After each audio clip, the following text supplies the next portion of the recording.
ఓదార్చితివి. నీవే కావాలయ్యా, నీ ప్రేమే కావాలయ్యా, నీవే కావాలయ్యా, నీ ప్రేమే కావాలయ్యా. నీవు లేనిదే నేను బ్రతుకలేనయ్యా, నీవు లేనిదే నేను బ్రతుకలేనయ్యా. దేవుని స్తోత్రం. మురిసిపోవాలండి దేవుడు. నిన్ను చూసి మురిసిపోవాలి, నన్ను చూసి మురిసిపోవాలి, మన ప్రవర్తన చూసి మురిసిపోవాలి. ఆ మురిసిపోయేటట్టుగా అంత పరిశుద్ధంగా మనం ఉండాలి.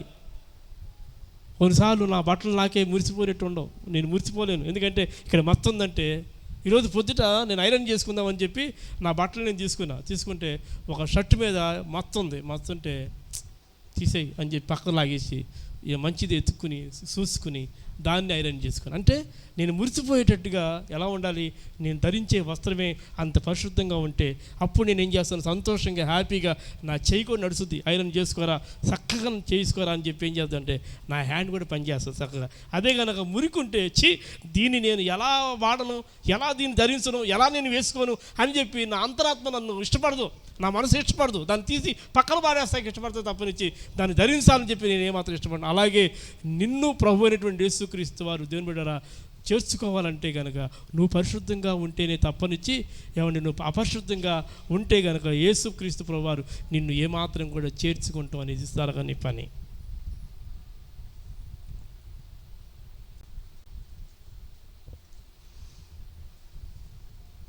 అంతే, జరగదు.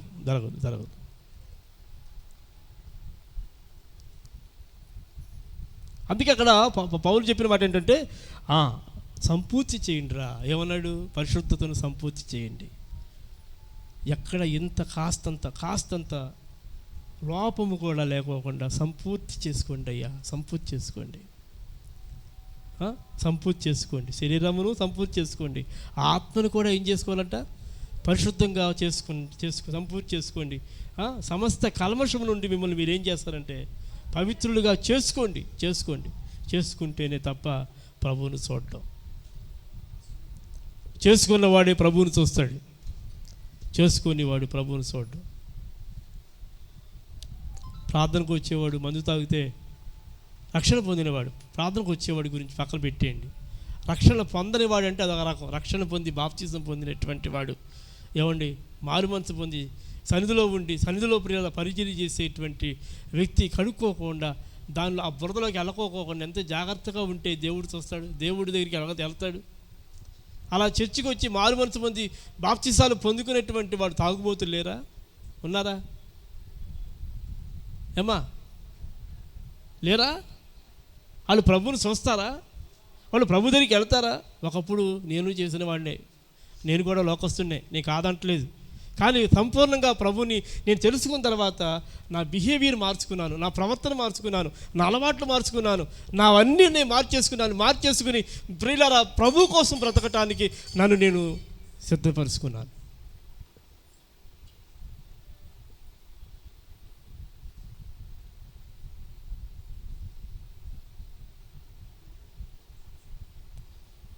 కొంతమంది వ్యభిచారులు అయిపోతున్నారు.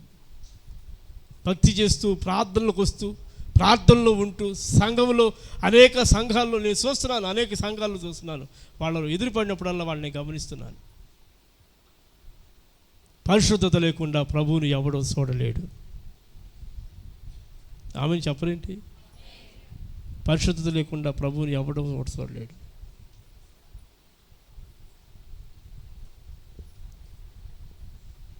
ఉంది కదా, మనకు తెలుసు కదా, హృదయ శుద్ధి గల వారు ధన్యులు, వారు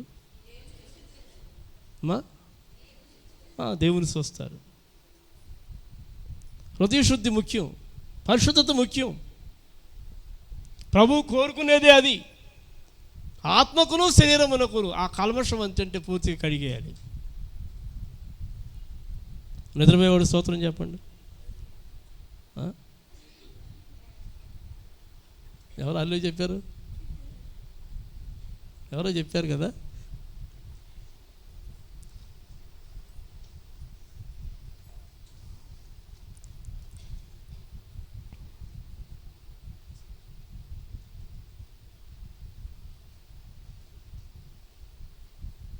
రెండోది పరిశుద్ధతలో ఒక భాగం ఏంటి చెప్పండి? సమాధానం. ప్రభు స్తోత్రం చెప్పండి. ఏంటిది? సమాధానం. రాత్రే కదా సమాధానం గురించి మాట్లాడాను. రాత్రే కదా సమాధానం.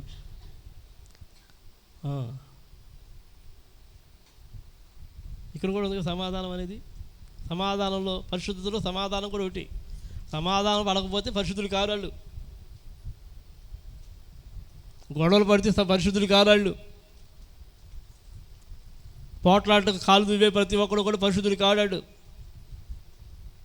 ఎవడైనా సరే నీకు, నీ పొరుగువానికి, సంఘములో ఉన్న విశ్వాసులకి ప్రతి ఒక్కరిలో సమాధానం ఉంటేనే వాడు పరిశుద్ధుడు అవుతాడు, వాడు దేవుని చూస్తాడు, వాడు దేవుని దగ్గరికి వెళ్తాడు. అంతేగాని మనలో మనం ఎన్నో పెట్టుకుని నన్ను అంటుకోకు నామాల కాకి, ఏ కాకి ఏదో అంటారులే పెద్దోళ్ళు.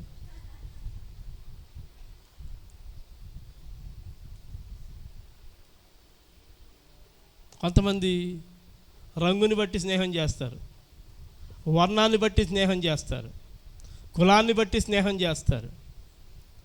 పిల్లలు గమనించండి. వీడు మన తగిన వాడితో అయితే స్నేహం చేస్తాం, మన తగిన వాడి కాడు అనుకుంటే వాడిని పక్కన పెడతాం, వాడిని దూరంగా ఉంచుతాం.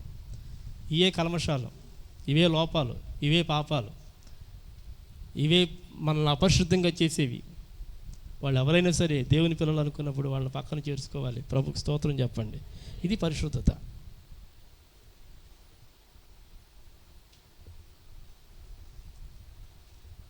సాయి ఏంటి ఆలోచిస్తున్నావు? పడుకున్నావా?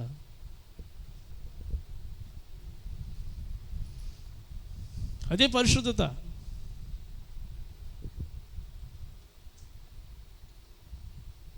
కాబట్టి ప్రియ సంగమా, ప్రియమైన దేవుని బిడ్డలారా, చదవబడ్డ ఇంకో మాట మీకు జ్ఞాపకం చేస్తాను. యోహాను 3వ పత్రిక 1వ అధ్యాయం 11వ వచనం. యోహాను 3వ పత్రిక 1వ అధ్యాయం 11వ వచనం. ఏముంది అక్కడ? ప్రియుడా, చెడు కార్యమును కాక మంచి కార్యమును అనుసరించి, అమ్మా వినండి, చెడు కార్యమును కాక మంచి కార్యమును అనుసరించి నడుచుకునుము. మేలు చేయవాడు దేవుని సంబంధి, కీడు చేయవాడు దేవుడు చూడ్డు. కీడు చేసేవాడు దేవుణ్ణి చూడ్డు. అమ్మా వినాలి, కీడు చేసేవాడు ఎవడైనా సరే దేవుణ్ణి చూడ్డు. మంచి చేసేవాడు దేవుణ్ణి చూస్తాడు. మంచి చేసేవాడు అంటే పరిశుద్ధంగా ఉండేవాడే మంచి చేస్తాడు, పవిత్రంగా ఉండేవాడే మంచి చేస్తాడు, దేవుని భయముతో ఉండేవాడే మంచి చేస్తాడు. దేవుని భయం లేకపోతే చెడే చేస్తాడు. దేవుని భయం ఉంటే గనక ఏమండి పరిశుద్ధతను సంపూర్తి చేసుకుంటాడు. అంతేనా భద్ర? కళ్ళు అలా అలా అలా వెళ్ళిపోతున్నాయి కదా. బలహీనంగా ఉంటే అంతేనండి. కొన్నిసార్లు శరీర బలహీనతను బట్టి శరీరం సహకరించదు. అయినప్పటికీ వచ్చి సన్నిధిలో దాన్ని జయించాలని కొంతమంది విశ్వాసులు ప్రయత్నం చేస్తారు. అందుని బట్టి దేవునికి మహిమ కలుగునుగాక. ప్రభు నామానికి స్తోత్రం చెప్పండి ఒకసారి. కాబట్టి ప్రభునందు ప్రియులారా, అక్కడ చదవబడ్డ వాక్య భాగంలో ఇక్కడ ఏమన్నాడంటే, మేలు చేయవాడు దేవుని సంబంధం అంట, కీడు చేయవాడు దేవుడు చోటంట. మీలో ఎప్పుడు ఎవరికి కీడు చేయలేదా? మీలో ఎప్పుడు ఎవరో కీడు చేయలేదా? ఎవరికి కీడు చేయలేదా? చేశారా? చేయలేదా? మీలో ఎప్పుడు ఎవరికి కీడు చేయలేదా? సమాధానం రావట్లేదేంటి?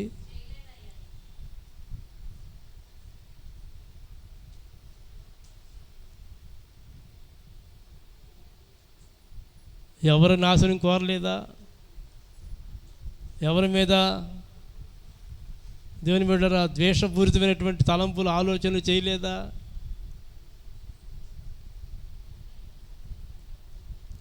నీ కష్టం కలిగినప్పుడు ఎదుటోడు నాశనాన్ని కోరలేదా? కోరలేదా? మాట్లాడరేంటి రామా? కోరలేదా?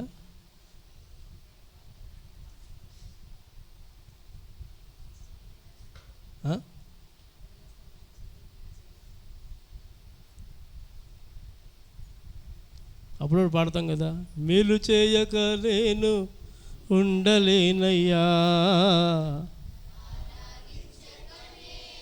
అంటే మేలే చెయ్యాలి తప్ప కీడు చేయకూడదు.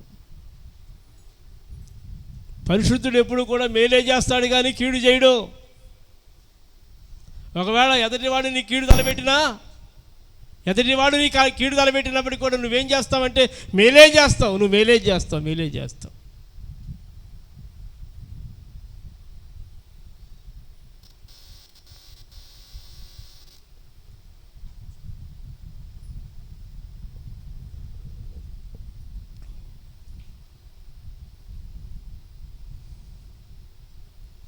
దాని గురించి మీరేమనుకుంటున్నారు చెప్పండి ఒక మాట. యేసు ప్రభు కూడా ఒక సందర్భంలో అడిగాడు, పేతురుని అడుగుతాడు, ఏమని, ఈ జనులు నన్ను ఏమనుకుంటున్నారు ఒకసారి పేతురు చెప్పంటే, ఒకడు బాప్తిస్మిస్తు యోహాన్ అని, ఒకడు ఏలియా అని, ఒకడు ప్రవక్త అని చెప్పుకొనిస్తున్నారు అని చెప్పి అంటాడు. ఇంతకీ వాళ్ళ సంగతి నాకెందుకులే కానీ నువ్వు నన్ను వెంబడిస్తున్నావు కదా, నువ్వు నన్ను ఏమనుకుంటున్నావు అని అడిగాడు యేసు ప్రభు వారు. నువ్వు దేవుని కుమారుడు అని అంటాడు అక్కడ. మత్తయి సువార్తలో ఉందన్నమాట. దేవునికి స్తోత్రం చెప్పండి. అది కూడా చూద్దాం ఒకసారి, ఎందుకే అలా ఎలకోకుండా ఉండాలి. మత్తయి సువార్తలో మాట దేవుడు జ్ఞాపకం చేశాడు కాబట్టి మీకు చెప్తాను. మత్తయి సువార్త 16వ అధ్యాయంలో 14వ వచనాన్ని చూద్దాం. యోహాననియు, కొందరు ఏలియా అనియు, కొందరు ఇర్మియా అనియు, లేక ప్రవక్తల్లో ఒకడనియు చెప్పుకొనుస్తున్నాడని. అందుకు ఆయన, మీరైతే నేను ఎవడని చెప్పుకొనుస్తానని అడిగాడు. అందుకు సీమోను పేతురు, నీవు సజీవుడవగు దేవుని కుమారుడైన క్రీస్తు అని చెప్పాను. అంటే ఎవరంట యేసుక్రీస్తు? దేవుని కుమారుడట. మనం చదివాం కదా మాటలో. ఏమని చదివాం? హృదయశుద్ధి గల వారు ధన్యులు, వారు దేవుని కుమారులు అనబడరు. అంటే ఇప్పుడు ఈయన హృదయం ఎలా ఉంది? శుద్ధిగా ఉంది కాబట్టి ఈయనకి ఆ పేరు సరిపోద్ది. ఈయన దేవుని కుమారుడే, దెయ్యం కుమారుడు కాడు. ఈయన దేవుని కుమారుడు. ఈయన గురించి చాలా చక్కగా పేతురు చెప్తున్నాడు. ఏమని? నువ్వు దేవుని కుమారుడివి, అంతే. అంటే నువ్వు పరిశుద్ధుడు కాబట్టి దేవుని కుమారుడివి. అంటే పరిశుద్ధంగా ఉండే ప్రతి ఒక్కడు దేవుని కుమారుడే. కీడు చేసేవాడు దేవుని కుమారుడు కాడు. కీడు తలంపు మనలోకి వస్తే దేవుని కుమారుడు కాడు. ప్రియ సంగమా, ఏమండి, ఇతరులు మేలు కోరితే పర్వాలా దేవుని కుమారుడు, ఇతరులు కీడు కోరితే, అంటే ఎప్పుడు కీడు కోరుతాం? అన్ని విషయాల్లో కీడు కోరం. కానీ మనకేదన్నా ఆ వ్యక్తి వల్ల మనకు నష్టం కలిగితే, ఆ ఎదుటి వ్యక్తి వల్ల మనకేదన్నా ఇబ్బంది కలిగితే, ఒకవేళ ఇబ్బంది వాళ్ళ వల్ల కలగకపోయినా నీకు నువ్వుగా వాళ్ళ విషయంలో ఏం చేస్తామంటే చెడ్డ ఆలోచన వస్తుంది, కానీ కొన్నిసార్లు మంచి ఆలోచన రానప్పుడు ఎదుటోడు మేలు కంటే ఎదుటోడు కీడో కోరుతావు. నీ కుటుంబ క్షేమమే నువ్వు కోరుతావు, కానీ పక్కోడు గురించి మాత్రం పక్కోడు బాగుండాలన్నటువంటి ఆలోచన కొంతమందికి బొత్తిగా కలగదు. తప్పితే మనం ఏమనుకుంటామో తెలుసా? తెలియకే ఒక రకంగా అనుకునేది, నేను ఎవరికి కీడు చేయలేదు అనుకుంటాం. కానీ ఒక రకంగా కీడు ఎందుకు చేయం? అయ్యమా, ఎప్పుడైనా కీడు చేసామా? మనం చేయకుండా మన మనసులో ఎప్పుడు కీడు చేయాలన్న ఆలోచన రాదా? ఒక నష్టాన్ని ఎప్పుడు కోరుకోలేదా? ఒక కీడు మనం కోరుకోలేదా? ఏ మహేంద్ర, ఎన్నిసార్లు కోరుకున్నావు నువ్వు? చాలాసార్లు కోరుకున్నావు కదా. అది ఆడి కోరుకున్నాడు అంటున్నాడు. నీకు నచ్చకపోతే, నీకు పడకపోతే ఏం చేస్తావు వాడి గురించి?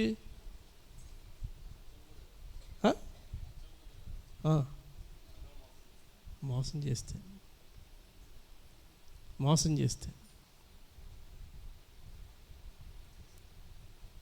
వాడు మోసం చేస్తే నాకు దొరకపోతాడా ఏదో రోజు అంటామనవా?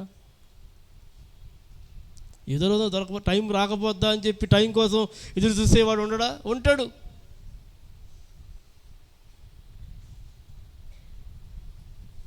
ఏమా గురమ్మ గారు ఉంటారా? టైం వచ్చినప్పుడు చూస్తా. రాత్రి ప్రభుజీ చెప్పాడు, నన్ను ఎవడంటావా, నేనేంటో చూపిస్తా అన్నాడు. అల్లా టైం వచ్చినప్పుడు ఎవరన్నారా మాట? పరో అల్లా. రాత్రి మంచి సబ్జెక్ట్. రాత్రి ఏంటి, నేను పూర్ణావళిలో పగల ప్రార్థనలో కూడా అదే సబ్జెక్ట్, దాన్ని ఎత్తే రాత్రి దాన్ని కంటిన్యూ చేశాను. యెహోవా ఎవడంటాడా? నేను దేవుణ్ణి కదా, నేను సర్వసృష్టికర్తని కదా. ఈ ఫరో ఈడు నేను అడిగింది ఏంటి? కేవలం 3 రోజులు ఉత్సవం చేయటానికి, 3 దినాలు సన్నిధిలో ప్రార్థన చేయటానికి అరణ్యమునకు పోయి 3 దినాలు అరణ్యము పోయి అక్కడ ప్రార్థన ఉత్సవం జరిగించాలని చెప్పి నేను కోరాను. ఈ 3 దినాల కోసం నేను ఎవడంటాడా? యెహోవా ఎవడంటాడా? నేనేంటో చూపిస్తా అని చెప్పి దేవుడు ఏం చేశాడు చెప్పండి? అన్నీ చేశాడు. ఆయన చేశాడంటే ఆయన సరిపోద్ది, నువ్వు నేను చేయకూడదు. అమ్మో, వింటున్నారా? ఆయన చేశాడంటే ఒక లెక్క ఉంది. ఎవరు? ఆయన. నువ్వు నేను చేయకూడదు. నీకు నాకు చెప్పిన ఆజ్ఞ ఏంటంటే ఏం చెప్పా? కీడుకు ప్రతి కీడు చేయొద్దు. కీడుకు ప్రతి కీడు ఏమాత్రం కూడా చేయొద్దు. యేసుక్రీస్తు ప్రభువు గురించి అంత ఖచ్చితంగా పేతురు చెప్తున్నాడు ఏమని? నువ్వు దేవుని కుమారుడివి, నువ్వు దేవుని కుమారుడివి. నన్ను గురించి ఏమనుకుంటున్నారు ఇప్పుడు చెప్పండి మీరు? నేను ఇదే మాట, ఇది మాట కాదు కానీ ఒక గృహదర్శనానికి వెళ్ళినప్పుడు మీ గురించి కొంతమంది చెడుగా అనుకుంటారు పాస్టర్ గారు అని చెప్పి ఒక అమ్మాయి చెప్పింది నాకు. ఎవరు ఏమనుకుంటున్నారమ్మా అంటే, మీకు ఏంటది నాకంట గర్వం ఎక్కువ అంటున్నా. ఏంటిది? నాకు గర్వం ఎక్కువ అంట.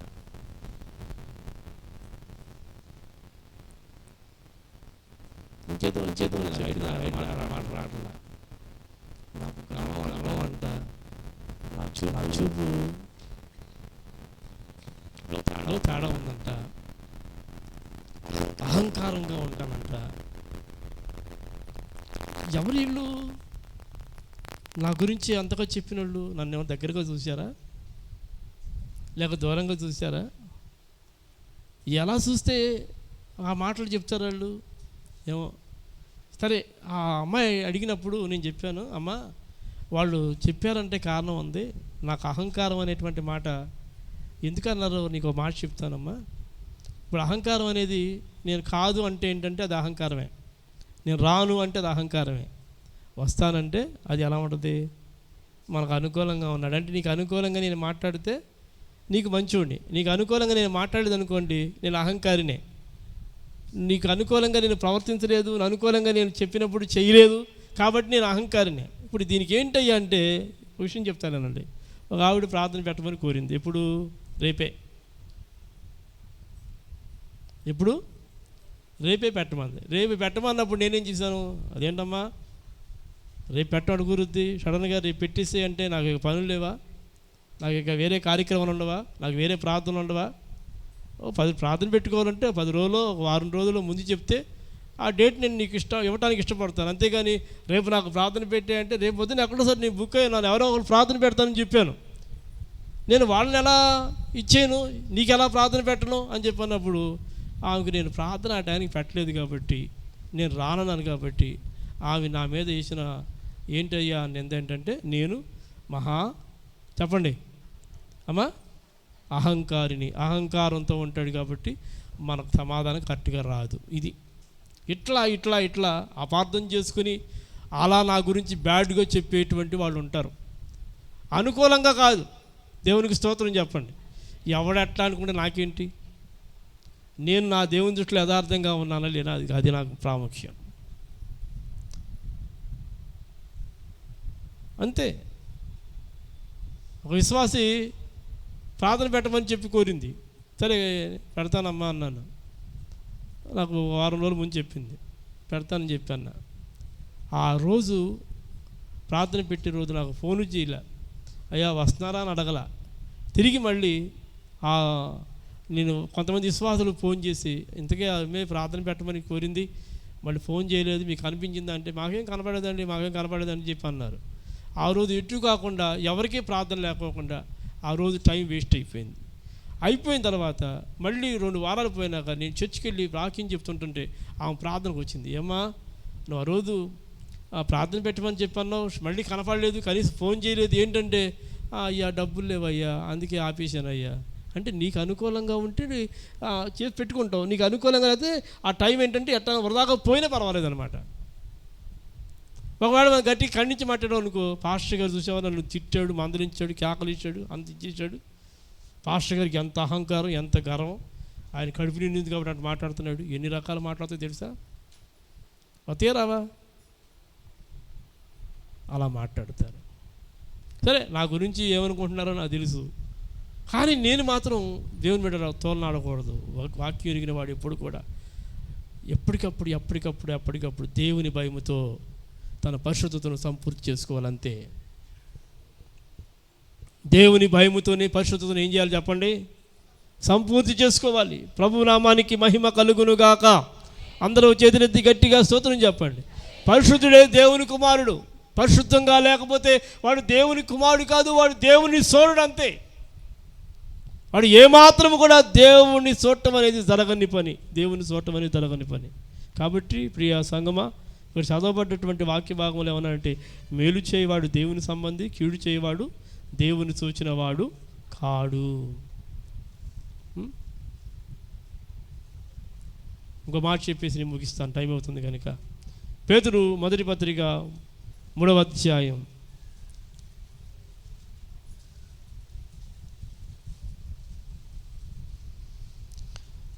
11వ వచనం.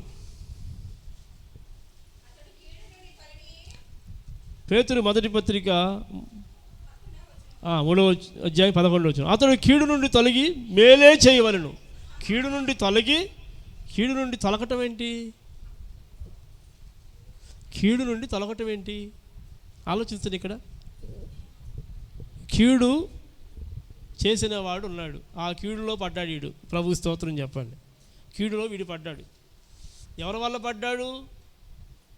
ఒకడి వల్ల కీడులో పడ్డాడు. తిరిగి ఆ కీడులో పడినటువంటి వాడు కీడు నుంచి తొలగి, కీడు నుంచి పక్కకు వచ్చి వాడు ఏం చేయాలంటే, కీడు చేయటం కాదు కానీ మేలే చేయాలట. ఇది చాలా కష్టం కదా.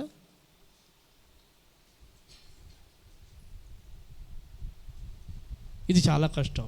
ఇవన్నీ చేసేది ఎవరంటే పరిశుద్ధులు. ప్రభుకి స్తోత్రం చెబుదాం. వీళ్ళెవరు చెప్పండి? పరిశుద్ధులు. ఒకవేళ నీకు కీడు తలపెట్టినా, ప్రతి కీడు నువ్వు చేయకోకుండా ఆ కీడు నుండి తొలగి ఇతరులకు నువ్వు మేలు చేస్తే కనుక, ఇతరులకు నువ్వు ఏదైనా ఒక ఉపయోగమైనటువంటి పని చేస్తే, దేవుని బిడ్డ చేసినటువంటి ప్రతి ఒక్కడు కూడా ప్రభు ఏమంటాడంటే, నిన్ను చూసి, నీ క్రియలను చూసి మురిసిపోతాడు. నీ భక్తి అలాగ ఉండాలి. నిన్ను చూసి మురిసిపోవాలి. కాస్తానికి కూసేదానికి ఇసుకుంటాం, అసహించుకుంటాం, ఎట్లా పడితే అట్లా మాట్లాడటం చాలామంది చేస్తారు. అర్థమైందా? చాలామంది చేస్తారట, చేయని వాళ్ళు లేరు. ఎక్కువ మంది చేసేవాళ్ళే, తక్కువ మంది ఉంటారేమో భక్తిని కాపాడుకుని దేవుని భయంతో భక్తిని కొనసాగించాలని చెప్పి అనుకునేటువంటి వాడు తక్కువ మంది ఉంటారేమో. కానీ ఎక్కువ శాతం దేవుని బిడ్డలారా గమనించండి, చెప్పినా సరి చేసుకునేవారు, చెప్పినా మార్చుకునేవారు, చెప్పినప్పటికీ కూడా దేవుని బిడ్డలారా పరిశుద్ధత కలిగి పరిశుద్ధతను సంపూర్తి చేసుకుంటానికి ఇష్టపడేటువంటి వారు చాలా అరుదు, చాలా తక్కువ.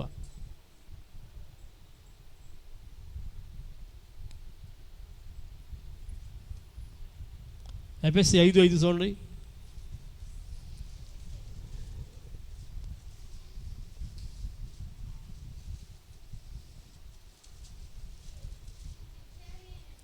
వినండి. పరిశుద్ధుడు అంటే వ్యభిచారం చేయకూడదు. ఇక్కడ వినండి. బైబిల్ గ్రంథంలో ఎఫెసీయులకు రాసిన పత్రిక 5వ అధ్యాయం 5వ వచనంలో, వ్యభిచారి అయినను, అపవిత్రుడైనను, విగ్రహారాధికుడై వినండి, విగ్రహారాధికుడై ఉన్న లోబి అయినను, క్రీస్తు యొక్కయు దేవుని యొక్కయు రాజ్యమునకు హక్కుదారుడు కాడను సంగతి మీకు నిశ్చయముగా తెలియను. దేవునికి స్తోత్రం. అందరూ గట్టిగా చేతులెత్తి స్తోత్రం చెప్పండి. ఇక్కడ ఈ మాట కూడా అండర్లైన్ చేసుకోండి. ఇందులోనంట వ్యభిచారం చేస్తే, అంటున్నారా, వ్యభిచారం ఇదొక అలవాటు చాలామందికి. వ్యభిచారం పాపం కూడా ఒక అలవాటు. వ్యభిచారం, అపవిత్రుడు, విగ్రహారాధికుడు. యేసుక్రీస్తు నమ్మినటువంటి వాడు విగ్రహారాధన, విగ్రహం మీద మనసు కూడా పెట్టకూడదు. అంటే దేన్ని కూడా ఆరాధించకూడదు. ఏ వస్తువుని కూడా అంత ఆరాధించకూడదు. ఏ వస్తువుని కూడా యేసుక్రీస్తు కంటే ఎక్కువగా ప్రేమించకూడదు. అందుకని విగ్రహారాధికుడై ఉన్న లోబి అయినను క్రీస్తు యొక్కయు దేవుని యొక్కయు రాజ్యమునకు హక్కుదారుడు కాడు. దేవుని రాజ్యమునకు వీడు హక్కుదారుడు కాడు. వ్యభిచారులైనటువంటి అందుకనే మన పాట పాడతాం, వ్యభిచారులు ఏడ్చే రోజు, మోసగాళ్ళు మసలే రోజు. దేవుని నమ్ముకున్నటువంటి వాళ్ళలోనే ఉంటారు, వాళ్ళు హక్కుదారులు కాదు. వ్యభిచార సంబంధమైనటువంటి మనస్సు కలిగినటువంటి ప్రతి ఒక్కడో కూడా దేవుని రాజ్యమునకు హక్కుదారుడు కాడు.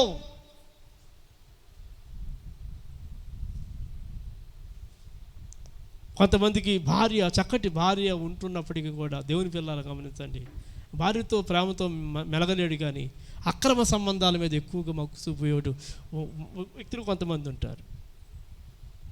వాళ్ళు చర్చిలకే వెళ్తారు, ప్రార్థనలకే వస్తారు, ప్రార్థనలకే వెళ్ళి అటువంటి వ్యభిచార సంబంధమైనటువంటి కోరికలకు దేవుని బిడ్డలు ఎక్కువగా ఇష్టాన్ని కలిగి ఉంటారు.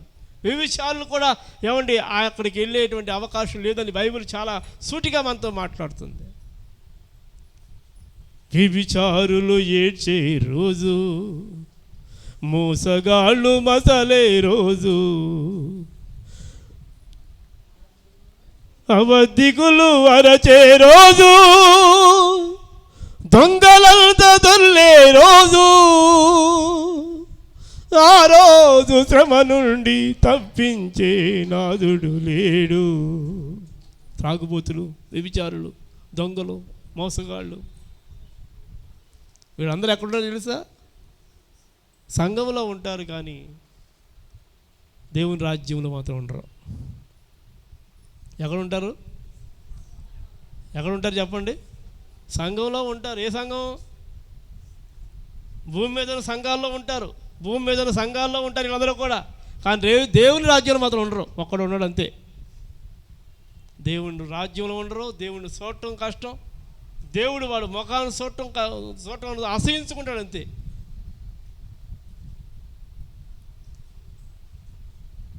ఎందుకండి మనకి ఇటువంటి భక్తి, ఇటువంటి బతుకు మనకు అవసరమా? దేవుని భయం కలిగినటువంటి వాడు ఎంత నిష్టగా ఉంటాడు తెలుసా? దేవుని భయం ఎంత భక్తితో ఉంటాడు తెలుసా? ఎంత పరిశుద్ధంగా ఉండాలని చెప్పి అనుకుంటాడు తెలుసా? దైవ భయం లేనటువంటి వాడు అడ్డగొలుగు తిరుగుతాడు. అడ్డగోలుగా. తండ్రి భయం లేనటువంటి వాడు అడ్డగొలుగు తిరుగుతారు, తల్లి భయం లేనటువంటి వాడు అడ్డగొలుగు తిరుగుతారు.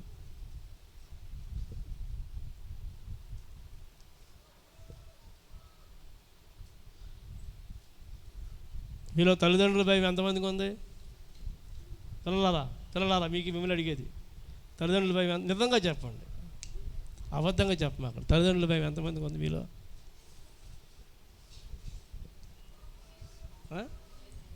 ఎవరి భయం ఉంది నీకు? తీలేక మీ నాన్న అంత లేదులే నీకు. మీ నాన్న భయం ఎక్కడ లేదు నీకు. ఉంటే అయితే మేము భయం ఉంటుంది. మీ నాన్న భయం ఎక్కడ ఉంటుంది నీకు? మీ నాన్నకు నువ్వు మరీ క్లోజ్, నీ తగ్గ తెలదేంటి? అవసరమైతే కొన్ని మాటలు మేము చెప్పంగా అవసరమైతే చెప్తాం. నాకు తెలిసింది నీకు తెలియదేంటి?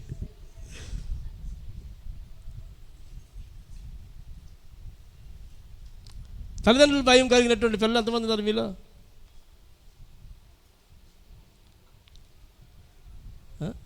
మాట్లాడేంట్రా?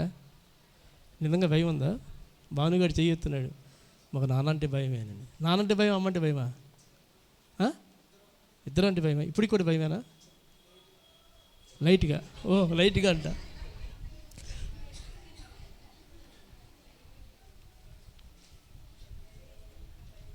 సునీత నిన్ను అడుగుతున్నా, నీకు భయమేనా? ఎవరంటే భయం? ఎందుకు మీ అమ్మేది అక్కడ ఉందా? ఓకే. వెంకటేశ్వర నీకు భయమేనా? ఇప్పుడు కూడా పెళ్ళి అయిపోయింది కదా నీకు, అయినా సరే భయమే.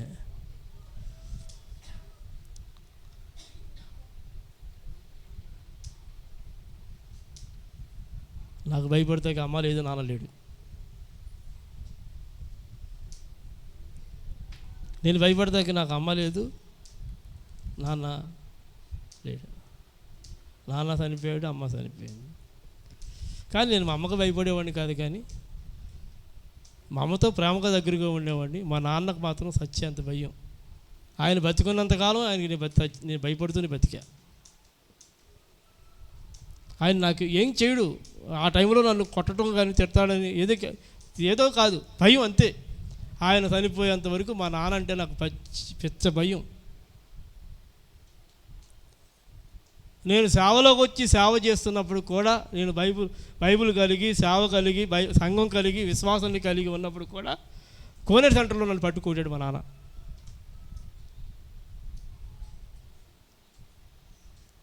మా నాన్న నన్ను కోనేరు సెంటర్లో పట్టుకొట్టాడు. అది అందరూ చూస్తుంటుండగా. తప్పు నేను చేయలే. అయినా ఆయన మీద ఎదురుపడలేదు, ఎదురు తిరగల. తిరిగి ఆయన నేను దూషించి కూడా మాట్లాడలా. ఇప్పుడు ఊరుకుంటారండి? ఇప్పుడు ఊరుకుంటారా? ఊరుకోరు. నేను కనుక ఎక్కడికన్నా బయటికి వెళ్ళాలంటే ఇంట్లో చెప్పి వెళ్ళాలి. ఇప్పుడే వచ్చేస్తాను. ఏం పని మీద అంటే పలానా పని మీద. ఆ పని కూడా చెప్పాలి. ఇప్పుడు నీ కొడుకున్నాడు రాకమ్మా, నీ కొడుకు చెప్పి వెళ్తాడా? బంగారు లాంటి కొడుకు కదా అమ్మా, మాట్లాడు. అబ్బే చెప్పడంట. అసలు ఇప్పుడు పిల్లలు చెప్పడం కానీ, అమ్మకు చెబుదాం, నాన్నకు చెబుదాం, అసలు ఆ ధ్యాస కానీ, ఆలోచన కానీ, ఎంత భయం కలిగిన బిడ్డలో ఇప్పుడు బిడ్డలో. భయం కలిగిన బిడ్డలా. ఒకప్పుడు భయం అంటే ఇప్పుడు భయం లేదు. దేవుడి భయం లేదు, తల్లిదండ్రుల భయం లేదు, ఎవరి భయం లేదు.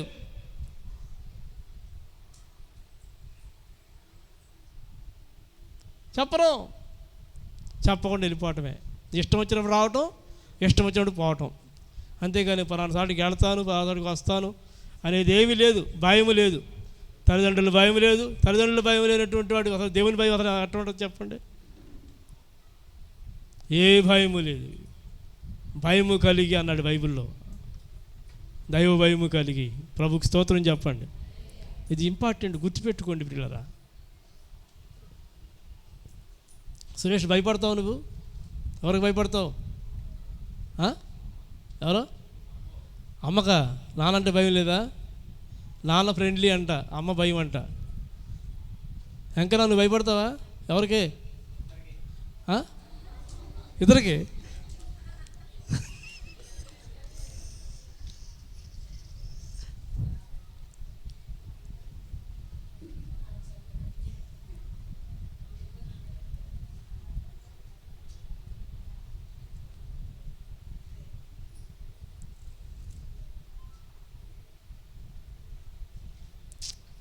దేవుని స్తోత్రం.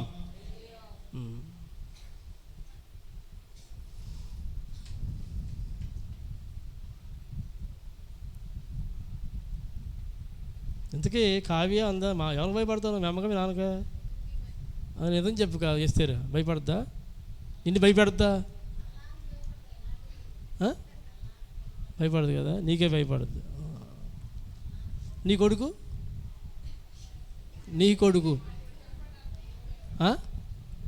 నీ కొడుకు భయపడతాడా? ఎవరికి?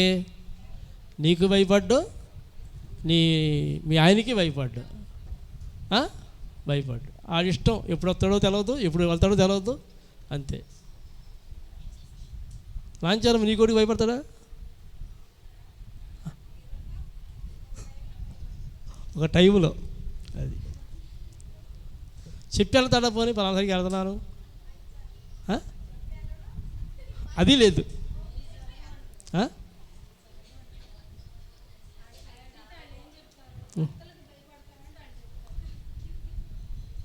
అది భయము లేనటువంటి బిడ్డలు. ఈ నేటి దినాల భయము లేనటువంటి బిడ్డలు, భయము లేనటువంటి బిడ్డలు.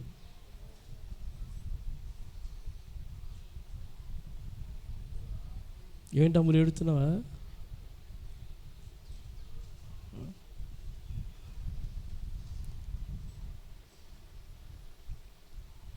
దుర్గారావు భయపడతావా? ఎవరికి? అమ్మక. అదేంట్రా మీ నాన్న అట్టుంటాడు కదా, మరి మీ నాన్నకు భయపడతావు అనుకుని నేను మీ నాన్నకు భయపడవా? వచ్చిందా? రాలేదా?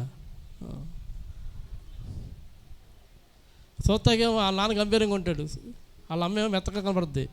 వీడంటే వాళ్ళ అమ్మ భయపడతాడంట, నాన్న భయపడ్డట అని చెప్తున్నాడు. ఏంటో నాకు అర్థం కాల.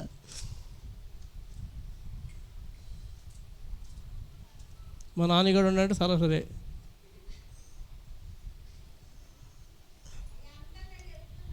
ఎవరులే విక్టోరియా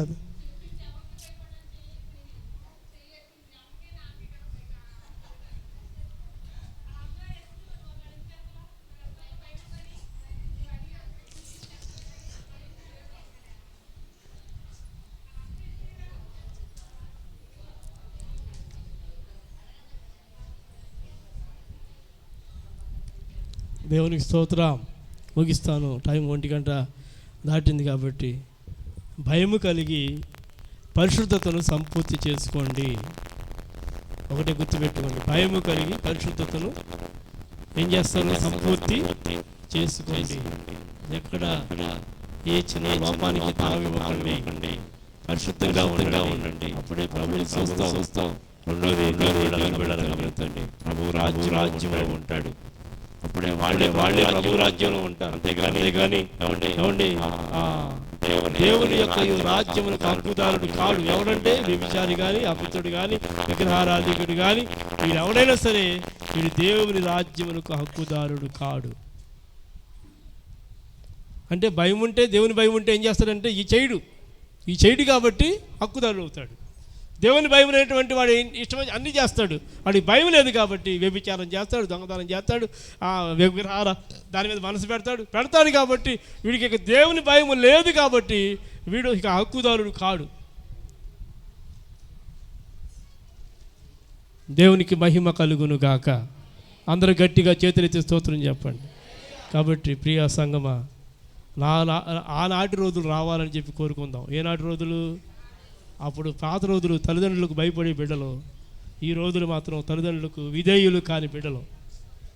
వింటున్నారా? అప్పుడు దేవుని బిడ్డరా, పౌలు హెచ్చరిస్తే ఆది సంఘం లోబడి సరి చేసుకున్నారు. కానీ ఇప్పుడు సంఘాల వాళ్ళు హెచ్చరించి సరి చేసుకోమని అవకాశం ఇచ్చి బైబిల్లో నుంచి చెప్తున్నప్పుడు కూడా సరి చేసుకోకుండా, భయం లేకుండా నడుచుకునేటువంటి బిడ్డలు చాలామంది ఉన్నారు. దేవుని చూడాలి, దేవుని రాజ్యమునికి వెళ్ళాలి అనుకునేటువంటి ప్రతి ఒక్కడు కూడా పరిశుద్ధమైన నడక, పరిశుద్ధమైన తలంపులు, పరిశుద్ధమైనటువంటి జీవితాన్ని కలిగి ముందుకు నడుస్తాడు. అట్టి కృప దేవుడు మనందరికీ దయచేయునుగాక. ఆమేన్. అందరం లేచి నిలబడదాం. పాట పాడుతుండగా కానుక సమర్పణ చేసి ఆశీర్వాద ప్రార్థన